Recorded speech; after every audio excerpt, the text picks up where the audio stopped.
The Joe Rogan Experience. I want to talk about something you brought up briefly earlier about the media being sort of cheerleaders for a lot of these wars or a lot of these military actions. Why do you think that happens because this ensures that they get access? Do you think it happens because conflict is good for their business? Do you think it happens because if they don't act as cheerleaders, they don't get access to the leaders and to the important politicians and military leaders? I think that the underlying driver is that conflict is good for ratings. That's crazy that is their decision how to cover things and what it's spin. It's the war machine, that they're a part of and that they're driving that they are a driving force for. I think that there have been reports. I think over time, I think you had Matt Taibbi here recently, where you've got journalists who are more or even papers who are more interested in covering for their CIA relationships rather than actually bringing forward a story that the truth that the American people deserve to hear. I think there are other factors there that drive the media really playing a heavily influential and dangerous force in continuing to push this warmongering narrative that is, it's costly in an immeasurable way. Well, the coverage is so influential, and that influence it changes the way people accept or don't accept things that are happening internationally. When there's what was do you remember when there was a time when Obama had talked about attacking Syria? And doing something. That was in 2013. The entire country was like, "Fuck you!" Like it was huge. That was my first year in Congress. It was one of the biggest rejections of an idea global or nationally that I've ever seen. And then he kind of backed off it. Mm-hmm. It was like, oh, okay. I think that was one of the most brave decisions that he made, to back off from it, where he actually, he didn't take that position in that example of just kind of being the obstinate, stubborn, like, nope, here's what I said, and he drew this red line, and I'm not going to go back on it no matter what. No, he did. I think he listened to the American people, and ultimately he chose diplomacy.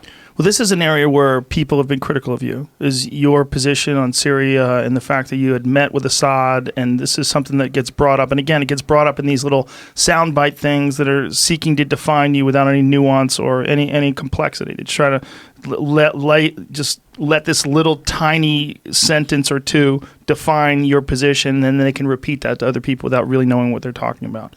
Yeah. What is your position on Syria and Assad, and how did all this conflict and all this weirdness with you in the subject begin?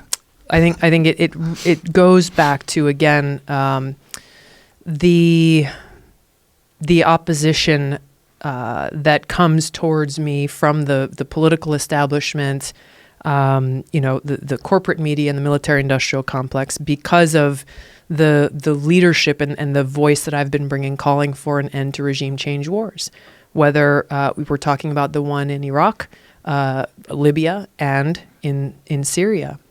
Look, my choice will always be towards diplomacy, because if we lack the courage to meet with both adversaries and friends in the pursuit of our own national security and peace, the only alternative is war, period.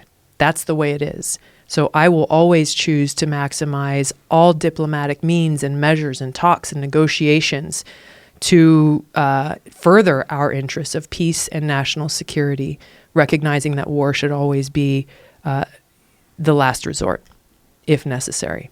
Now, it's very difficult for people to understand that these things are insanely messy, and you saying that you would always lean towards diplomacy does not mean you support dictators. No. But that's exactly the way they frame it. Yeah. But if you look at the famous Hillary Clinton speech after Gaddafi was killed, we saw, he died, and she was laughing. Libya is a failed state now. They have slaves that they're auctioning off on YouTube. Yeah. I mean, you could watch slave auctions that someone filmed with their camera on their phone and they upload it to YouTube. Libya's gone. I mean, it's a chaotic place right now. Yeah. It wasn't good when Gaddafi was running Libya, but it wasn't as bad as it is now. So the idea that supporting Gaddafi is supporting a dictatorship and you're a monster for supporting him, like, maybe not, because it's kind of worse now because the world is a very messy place. And it's not even a matter of quote unquote supporting. It's just saying, hey, we're not going to come in and overthrow you and your government. And I think that's the distinction. That's the issue here, and the contradiction when people are criticizing me for exercising diplomacy and calling for an end to the regime change war that we've been waging in Syria since 2011. But then they'll say, oh, well, of course I was against overthrowing Saddam Hussein in Iraq. Right? There's no intellectual, there's no consistency there. And I think the issue with Libya that so often gets overlooked is, again, we look at what will the consequences be of these regime change wars. You said, I mean, Libya is a completely failed state. There are more terrorist organizations and strongholds in Libya now than there ever were before when Gaddafi was there. The people of Libya are suffering far more now than they were before. We also see this other effect on our own national security, where our regime change war policy has undermined our ability to negotiate with Kim Jong-un in North Korea towards denuclearization. You have the leaders of North Korea time and time again have said, hey, look, we're developing nuclear weapons as the only deterrent that'll work against the United States coming in and overthrowing our government. Said it over and over and over again. And they've pointed to examples like Libya, saying that, well, you guys are saying you want to come in and negotiate with us to get rid of our nuclear weapons. You told Gaddafi the same thing. You said, hey, Gaddafi, get rid of your nuclear weapons program. We'll leave you alone. And then you went in and overthrew Gaddafi. Why will this be any different with us? And then you've got John Bolton as then the national security director for Trump, going on television or giving speeches saying, yeah, we're going to approach North Korea with the Libya model. He said that.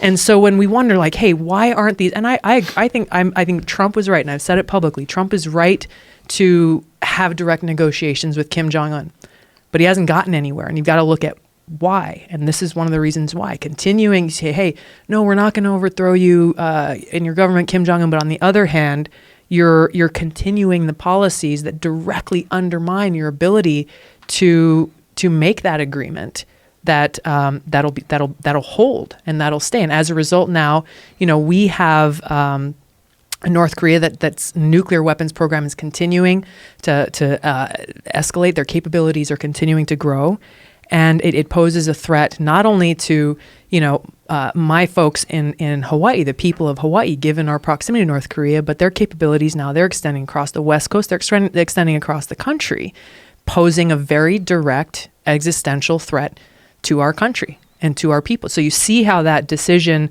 that was made about Libya, these decisions that are ongoing, you see they're pulling out of the Iran nuclear agreement. North Korea says, hey, you guys made an agreement with them. You got a different president elected. He tore up that agreement.